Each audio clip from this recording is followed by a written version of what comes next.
The Buffalo Sabres traded Eric Stahl, Brandon Montour, and Taylor Hall. They got... Oh, and sorry, Curtis Lazar as well. Forgot about him. Sorry, dude. For all those players, they got a second, 2/3, a fifth, and a single body in Anders Bjork. Now, I know Hall had a no-move clause, but if I'm a GM, and maybe Kevyn Adams isn't at the point where he can try and pull something like this, and it was so stupid that he got that no-move clause in the first place. Apparently, Vegas seemed to have had the best offer. Again, from Friedman and that. What was there a first in there? Apparently. And at the same time, apparently the Islanders had the same sort of package they gave for Palmieri. Yeah. So, and the way it seems to be, like, Hall wanted to be a Bruin and the no-move clause sort of clamped it up. And Kevyn Adams basically said as much, and so did Hall without actually saying it. This is what you do to Taylor Hall. Okay, so you don't want to go. You want to go to Boston. We don't get a better asset. Okay, I'm not going to trade you. And you're stuck here. And your value doesn't go anywhere. And you're not getting that deal. Or you suck it up and go to Vegas. Well, you don't have to trade him now. I don't think you can do that. I don't think you can let Taylor Hall walk. They look terrible now. They got a second. But they would look terrible if he was... In my opinion, Kevyn Adams was in a lose-lose situation here. There was no looking good, especially the way he's not, I guess he's not a sniper, but he only had 2 goals, right? Mm-hmm. So my thinking here is, if you don't trade him, Buffalo, the fans are going to criticize you, right? Mm-hmm. Like at the end of the season, why didn't you trade Taylor Hall? Whatever. But you didn't. You also got a not great package. Like and Sam traded Bennett, him early too. Sam Bennett got a similar package to what you got. Mm-hmm. Right. So that's embarrassing too. Like, I think this was a lose-lose situation. I don't have much, like, I've seen the quotes from Taylor Hall and I do feel bad a little bit, but not really. Like, don't make it out like you knew when you went to Buffalo, you were going to be the guy. Yeah. You were the guy next to Eichel. The day he signed, we all said it on the show, if he plays next to Jack Eichel, good things could happen. Mm-hmm. Unfortunately, it didn't. So I don't believe that he didn't want to be the guy. Like think of it like this. Like they gave all the money to Hall. Yeah. So they couldn't shore up their depth. So the only thing that changes is, you have this wicked top line, but the difference between a top-heavy team like the Bruins, for example, since we're talking about them in the same strand here, is they have some depth. Like, Krejci is there. Who's the second-line center there? Like, Tage Thompson in Buffalo?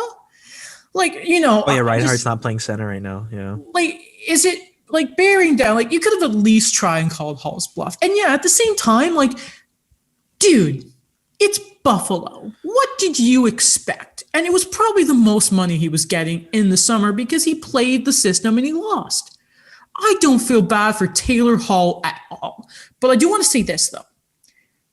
A few weeks ago, I said that in I think it was the Eastern Division deadline preview. Yeah. I said that the Bruins should get Johnny Gaudreau.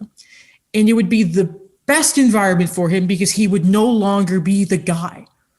He would be behind the perfection line. It would be amazing. And I mentioned that because I think this is the best thing that could have happened to Taylor Hall. Like, he is going to be probably playing with, like, I don't know, Krejci and Craig Smith, or because they seem to hate DeBrusk now for some reason. I love this, by the way, and now I guess we can kind of go to some of the individual trades here. I love this, obviously, for the Bruins. At the same time, though, because it's the Bruins, I'm sure you guys can say this as well, I hate that they got him for a second. And I'm happy for Curtis Lazar because he seems like a great guy, eating hamburgers off the ice back in his Ottawa days. That grossed me out. And it's just, he's a fun guy. He's a character. And it's nice to see that he's on a good team now. Yes. Hall is playing with Krejci and Craig Smith, by the way. What a beautiful line. He played last night. Good. Imagine, finally, it took them how long David Krejci actually has wingers that the Bruins like. He did it. It only took many trades in many years. Yes. The one thing I just kind of felt is, again, like I know that there was a bit of a bluff there, and there was kind of like there was that whole ultimatum kind of thing. But I think there's the one thing I kind of felt is maybe they could have explored the option just a little further. I know Steve Dangle is the one who tweeted that out, where it's like you trade him hours before the like you trade him the day before the actual 15 deadline hours day. early. Yeah, What are you doing for that package? Where I kind of felt that maybe even wait until like the next day at noon. But do you really think it would have, like, I was thinking about that too, because I saw a lot of people saying, well, why didn't he wait until the deadline? Why didn't he wait until the deadline?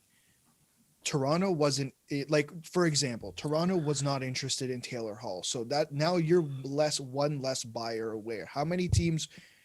I don't know, but I wonder how many teams were actually interested in Hall, and would the deals have actually gotten that much better? You know what? Lamorello has that saying of "you have time, use it." Yeah, It wouldn't have hurt. Like we gotta remember, trades don't often happen. Like these discussions, like the Manta one, has probably been in the weeds for a while now. Oh yeah. Yeah, probably Like, before his I'm extension. sure, like, yeah, at worst, you know what? Honestly, maybe.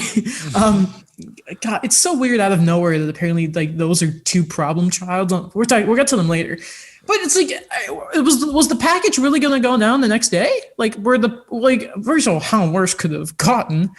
Well, I don't know. It was, and I love how they've hired Carmanos after the deadline. I'm sure there was some contracts up, but I don't know. It just seems like that's also a move. Like, good for them, but could you not have grinded that out to have it? Maybe there was something to do with like his contract in Pittsburgh. I don't know, but I feel so bad for Buffalo fans. Yeah, they're in such a bad situation, but they also, like, not the fans, I mean the team, they put themselves in that situation. Yeah. And I mean, like, management put themselves in that situation. Like, you knew, and I think the COVID stuff definitely led to that 18 game, or how, like, was it 18, or is that when it ended? 18 or 19. Like, to that very long losing streak, it definitely applied to it. But even before COVID, before they got hit with COVID, it's not like we were seeing spectacular things from this team. No. Right? They were having hard-fought battles with the Devils. Like, it was such a poor situation, and it reminds me of when we had Harman Dial on the second time, and I asked him, do you give Jim, like, is there any benefit of the doubt for Jim Benning here? And he goes, no, like, he put himself in this situation. Yes. And it's not all Kevyn Adams' fault. It really isn't, because they just put him in there. But man, like, that's the guy I feel bad for, Kevyn Adams. Buffalo, please get better for your fans' sake.